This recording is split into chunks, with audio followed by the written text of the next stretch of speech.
Hello students. तो आज हम अपना चैप्टर करंट इलेक्ट्रिसिटी के न्यूमेरिकल्स करने वाले हैं, जिसमें से मैंने कुछ न्यूमेरिकल्स थोड़े से छाटे हैं और काफी इंटरेस्टेड न्यूमेरिकल्स हैं।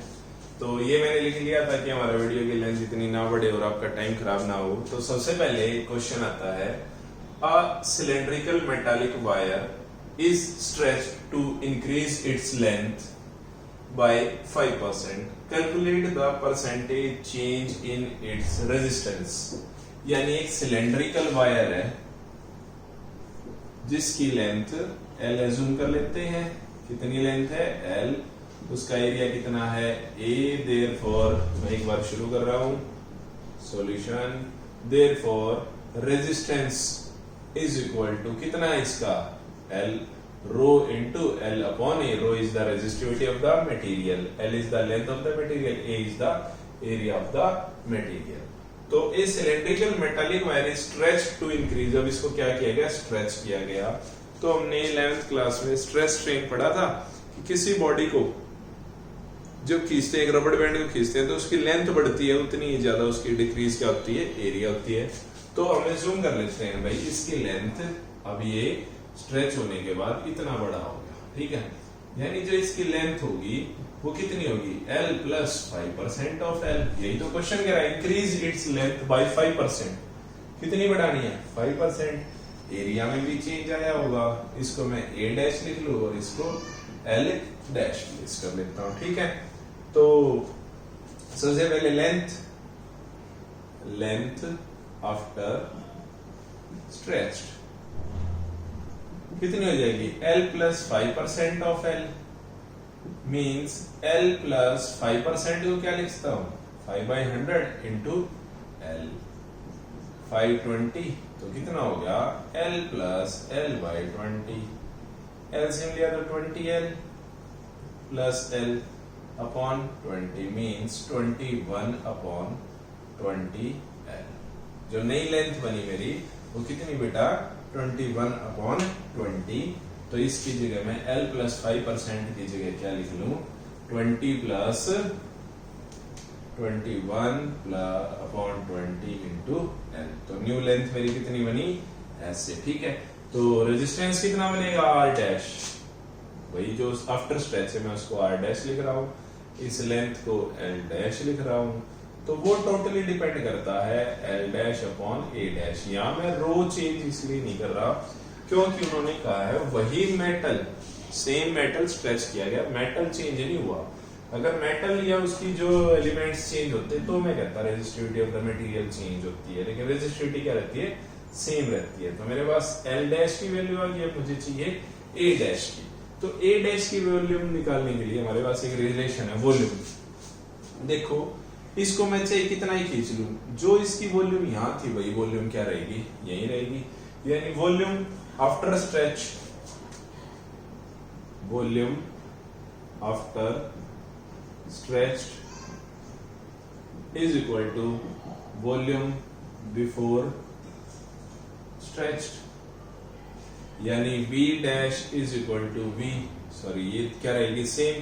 अब जो वॉल्यूम है वो होती है metre into metre into metre, metre into metre into metre, है ना? Dash dash dash. Metre into metre को अगर मैं लिख लूं मीटर स्क्वायर इंटू मीटर, तो क्या बन गया? मीटर स्क्वायर किस चीज के लिए यूज करता हूं? एरिया। और मीटर फिर से वही लेंथ। तो वॉल्यूम को मैं क्या लिख सकता हूं? A into L। नहीं समझ आया? तो देखो क्या करूं मैं, मान लो मुझे वॉल्यूम निकालनी है क्यूबॉइड का। एक क्यूबॉइड है मेरे पास, एक क्यूबॉइड है जिसकी लेंथ है L, जिसकी ब्रेड्थ है B, लेंथ है L और हाइट है H, ठीक है। तो ये इसकी ब्रेड्थ, तो इसका वो जो वॉल्यूम है, वॉल्यूम ऑफ क्यूबॉइड क्या लेते थे? L into B into H, ठीक है। Volume is equal to length into breadth into height. Volume divided by H कर दूं तो क्या हो गया? लेंथ इंटू ब्रेड्थ, है ना? ये H या मल्टीप्लाई में यहां के क्या हो गया? डिवाइड। तो volume upon H is equal to length into breadth क्या होता है? Area.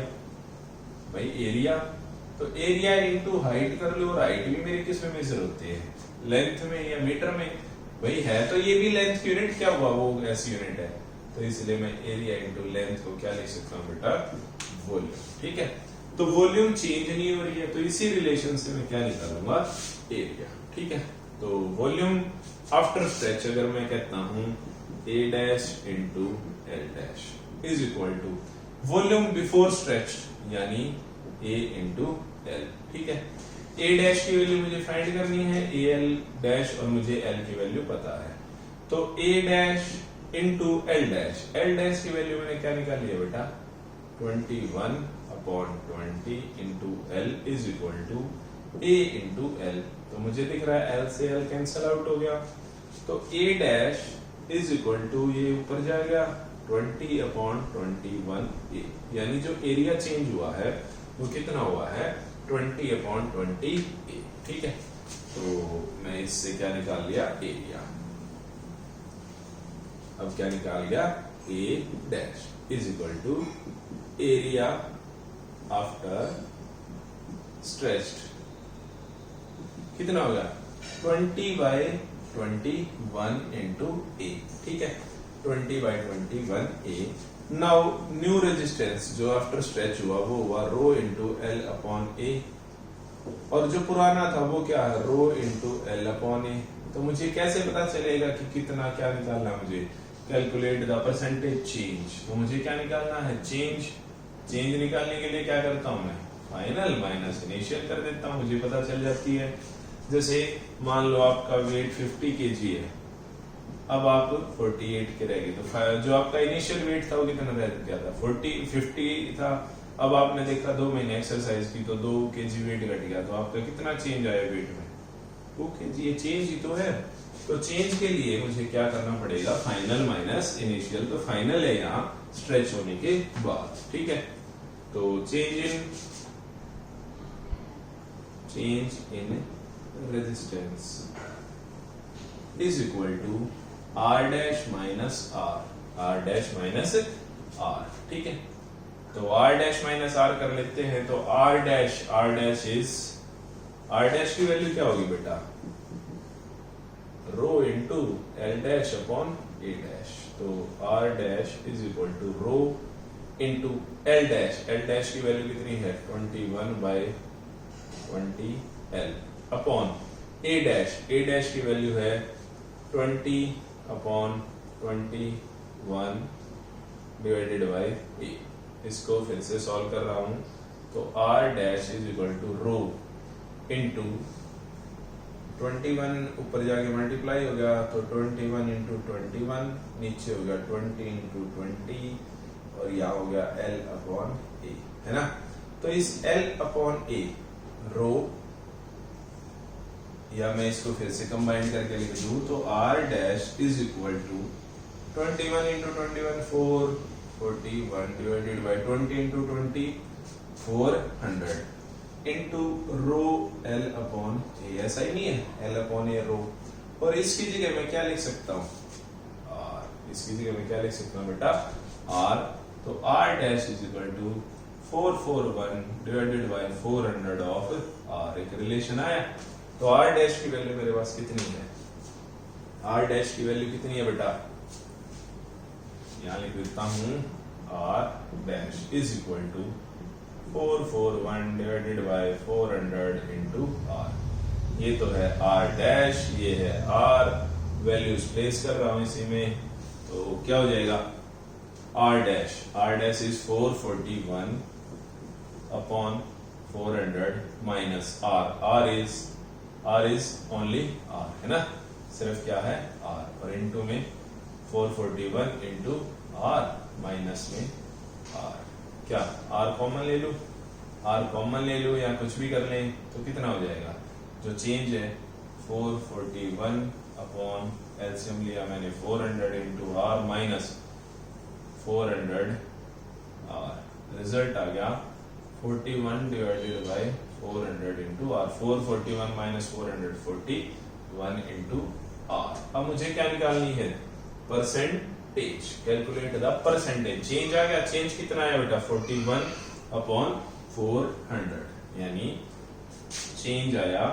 41/400 into are.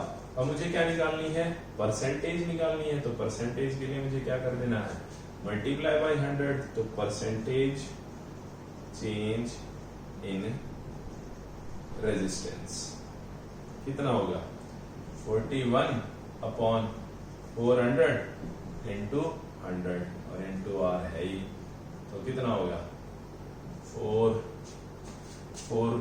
10s of 40.1, 4 2s of 8 बच गए 2, 4 5s of 20। तो कितना होगा 10.25% जो उसका रेजिस्टेंस है वो क्या हो जाएगा, चेंज हो जाएगा, है ना। जब उसकी लेंथ कितनी बढ़ा दी जाएगी, 5%। आप लोग करेंगे इस 5% की जगह क्या निकालेंगे, 10%। जब उसकी लेंथ कितनी बढ़ा दी जाए, उसकी 10%। ठीक है, अब देखते हैं नेक्स्ट क्वेश्चन। समझ आया या रिपीट करूं?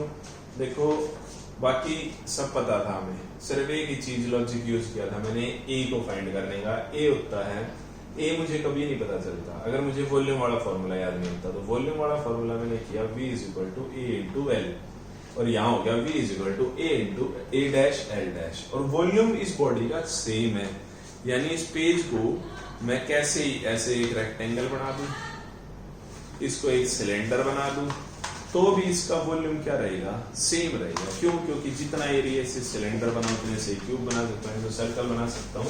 तो ये चीज आपको ध्यान रखनी थी बस, ठीक है। तो हमारा जो परसेंटेज कितना आया, 10.25%। ठीक है, आगे वाले क्वेश्चन में लिखने का काम कम है, डायग्राम का ज्यादा है, तो ये वाला क्वेश्चन थोड़ा सा इंपॉर्टेंट है, ध्यान रखेंगे। ठीक है बेटा, अब आते हैं नेक्स्ट क्वेश्चन। नेक्स्ट क्वेश्चन देखो क्या है, calculate the equivalent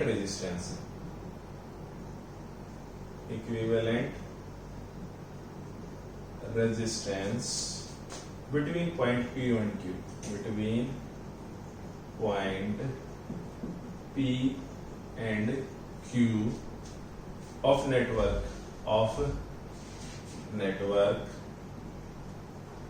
shown in figure। ठीक है, अब फिगर ड्रॉ कर देता हूं, तो कुछ ऐसी है।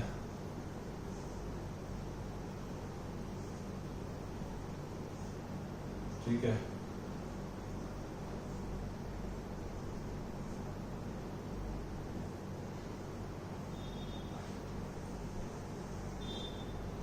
this is P, this is P, this is Q, this is 4 ohm, 4 ohm, 4 ohm और 3 ohm, 3 ohm और 2 ohm।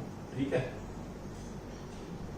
मुझे क्या करना है, फाइंड करना है, क्या फाइंड करना है बेटा, resistance. Calculate the equivalent resistance find करना P और Q के बीच में।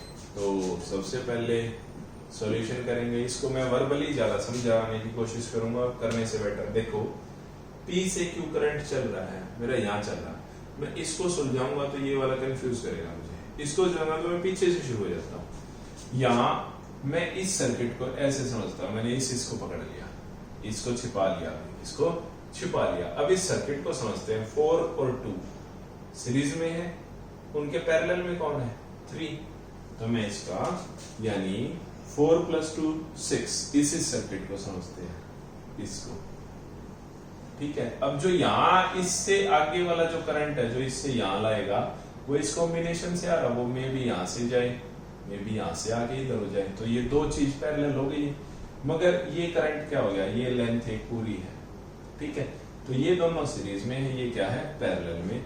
तो सीरीज में कैसे ऐड हो जाएंगे, 4 + 2 6 ओम है ना, +3 उसके साथ क्या है, पैरेलल में, तो 3 ओम क्या है, पैरेलल में। तो रेजिस्टेंस इन पैरेलल कैसे ऐड होंगे, 1/R1 + 1/R2, यानी 1 combination of this plus combination of this. तो 1/3 + 4 और 2 6, 1/6 एलसीएम लिया 6, 3 2 + 1 आंसर आया 3/6 मीन्स 1/2, तो रेजिस्टेंस इन पैरेलल आया 2 ओम। यानी इस पूरे सर्किट का कितना ओम रेजिस्टेंस हो गया?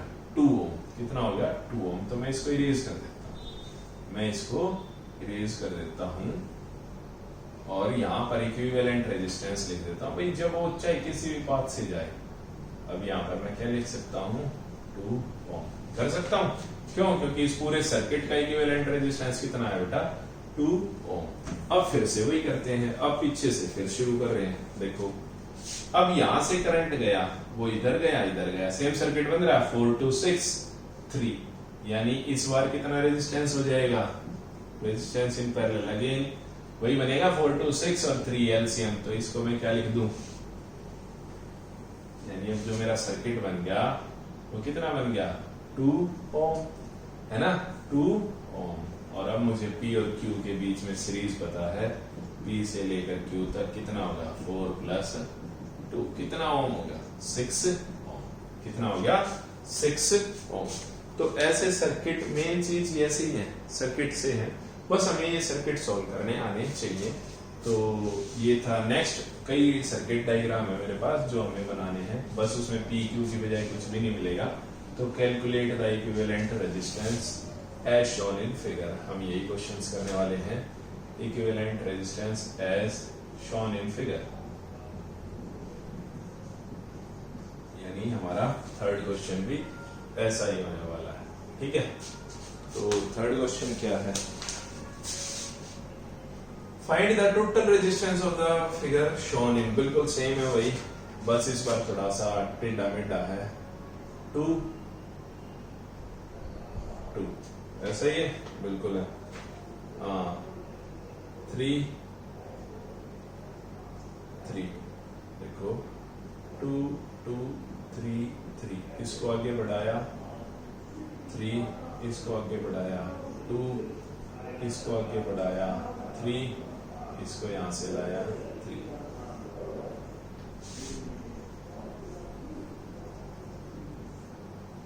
घबराना नहीं है, बिल्कुल नहीं है, बहुत ही सिंपल क्वेश्चन है, लेकिन ये एग्जाम में हमारा थोड़ा सा तकलीफ पैदा कर देते हैं।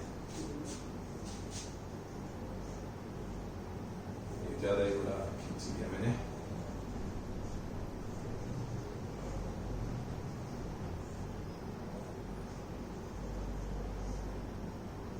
यहां से करंट ऐसे होता हुआ मेरे ये ले लो, ये Q लिख लेते हैं, बस सेम वाला क्वेश्चन बनाते हैं, ये P लिख लेते हैं। तो मुझे इक्विवेलेंट रेजिस्टेंस करना है। ऊपर वाले सारे हैं 2 2 2 2 2 2 2, नीचे वाले हैं सारे 3 3 3 3 3 और 3। अब इसको मैं अगर स्ट्रेच करता हूं तो हमारे पास दो आइडिया है। अब मैंने कहा कि ऐसे क्वेश्चन को स्ट्रेच कर लेते हैं, भाई इसको सॉल्व कर लेते हैं। भाई मैं देखूंगा जितने भी ये खींचा तो 2 2 3 3 2 ऐसे जा रहा है, करंट ऐसे जा रहा है ना? देखो 1 2 3 4 5 6 7 8, नीचे से जा रहा हूं तो 1 2 3 4 5 6 7 8। बताओ कौन सा बात करते हैं? तो यहाँ P से Q का दो इसको दो मेथड से करेंगे। ठीक है, तो इसका एक नया रेजिस्टेंस बना लो, ये P है ऐसे, जो पहले ये वाले ले लेता हूं, ये वाला। ठीक है, 2 फिर 2 फिर क्योंकि ये कनेक्टेड है 3 फिर 3 फिर 2 फिर 2 फिर 3 और फिर से ये वाला 3 और फिर से ऐसे हो गया, ऐसे ही यहां हो जाएगा 2 2 3 3 2 2 3 3। लेकिन ये मेथड हमारा गड़बड़ कर देता है। क्यों? क्योंकि मैंने यहाँ पर कोई भी जो सर्किट है, अगर आप सर्किट पे ध्यान देंगे तो सर्किट क्या कह रहा है कि भाई यहाँ ओवरलैपिंग नहीं है। ओवरलैपिंग समझते हैं? जैसे ये जो जंक्शन है, ये ऐसे नहीं है कि करंट यहां से गया और यहां गया, ना ना ना ना, वो करंट यहां से अगर आया तो वो इक्वल डिस्ट्रीब्यूट हुआ, इधर भी जाया इधर भी गया, तो ये तीनों इसके कंपैरिजन में ये क्या है? पैरेलल हैं। तो इस चीज को समझने के लिए मुझे क्या करना होगा, इसके 4 पार्ट कर लेता हूं जितने भी हैं। है ना। अब 4 पार्ट कर लिए, तो इस पार्ट को समझता हूं मैं पहले।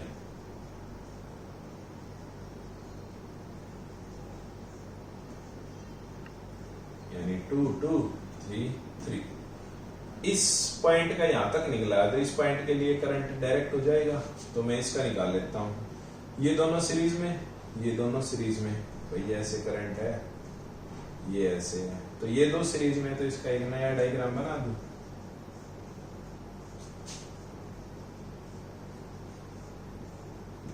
ठीक है, तो 2 2 3 3 2 2 3 3 इसको बनाया, तो 2 2 4 एक नया डायग्राम बन गया।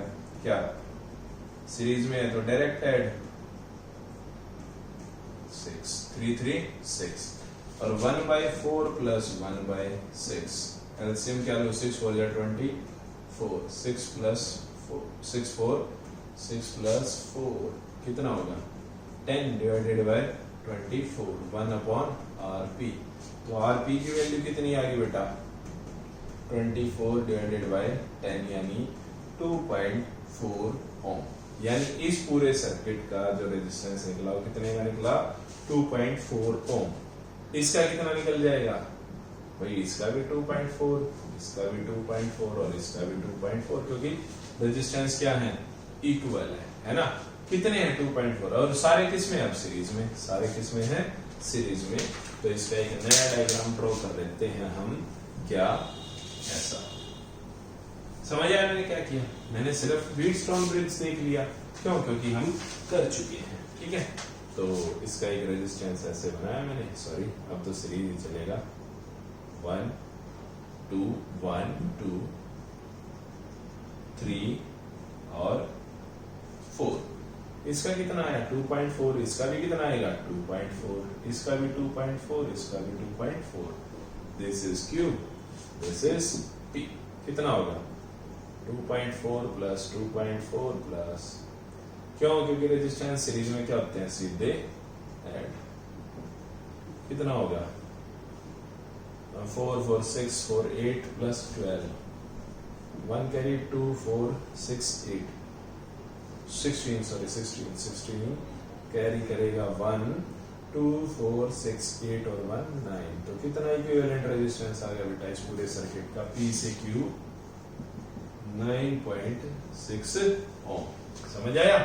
हमें ऐसे ही प्रॉब्लम्स वाले क्वेश्चंस करने हैं। ठीक है, अब नेक्स्ट देखते हैं, ऐसे ही क्वेश्चन 2 और है, फिर मैं आपको बताता हूं कि थोड़े से हम किरचॉफ्स के ऊपर भी करने जरूरी है। तो क्वेश्चन यही है, find the equivalent resistance, find the equivalent resistance. तो इस बार थोड़ा जो सर्किट है वो और भयंकर है, देख के बिल्कुल नहीं घबराना, ए और बी के बीच में निकालना है। तो क्वेश्चन नंबर हमारा जो 4th है या 3rd है जो भी है, find equivalent, find resistance between A and B.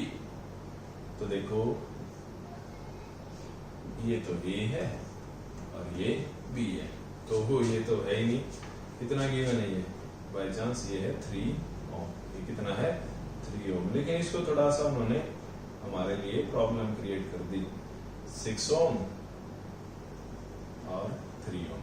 अब ये भी निकल जाएगा, ए और बी के बीच में कोई प्रॉब्लम नहीं है, दिस इज पॉइंट सी।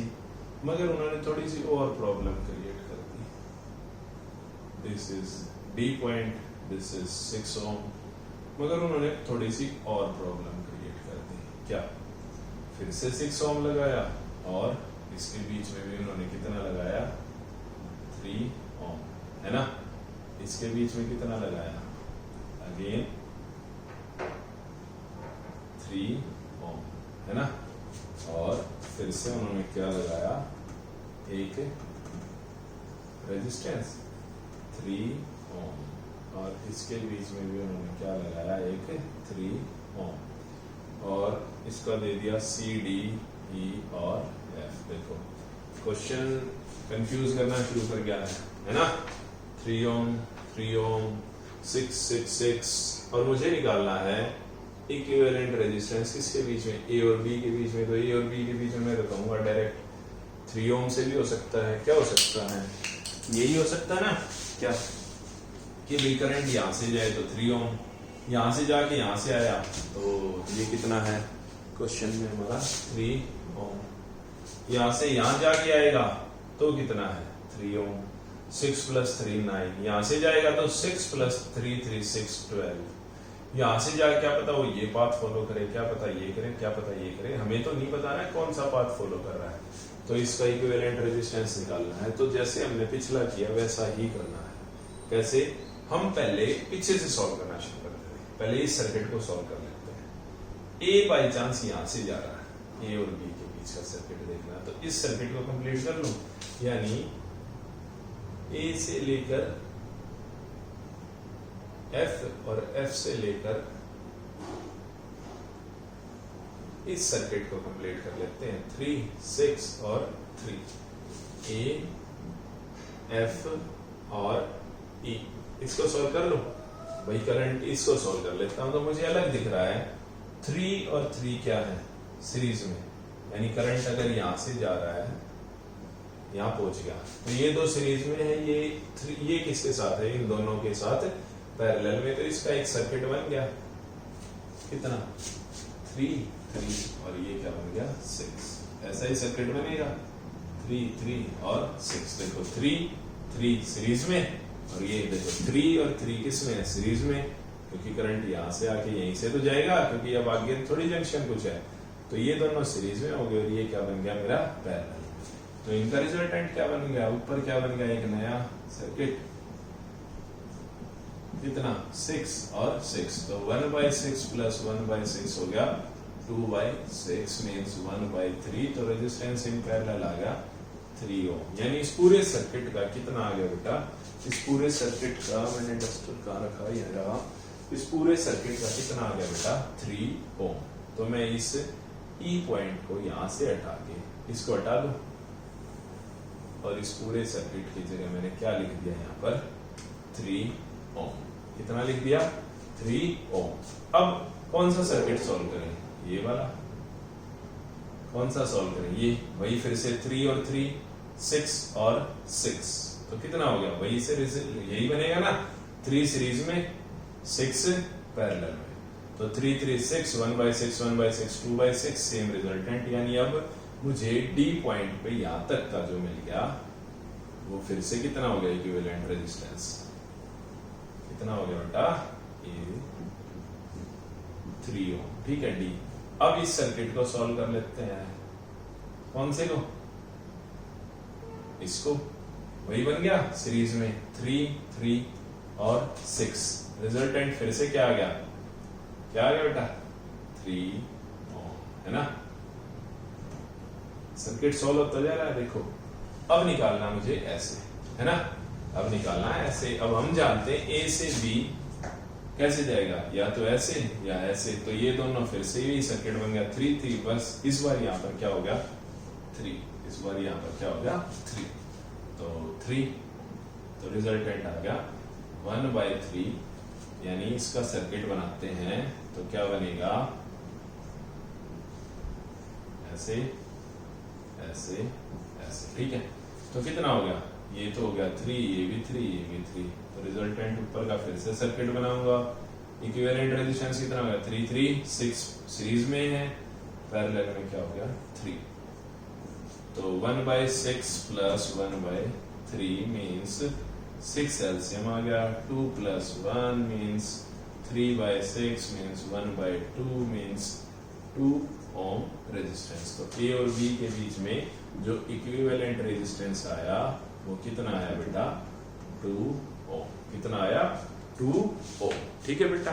तो हमें ऐसे ऐसे सर्किट्स के लिए मैं आपको एक फोटो भी भेज दूंगा कि जैसे भी टेढ़े मेढ़े हैं, और मैं डिस्क्रिप्शन में इसका लिंक दे दूंगा, जरूर दूंगा, ठीक है। तो करना हमें। Thank you for the day.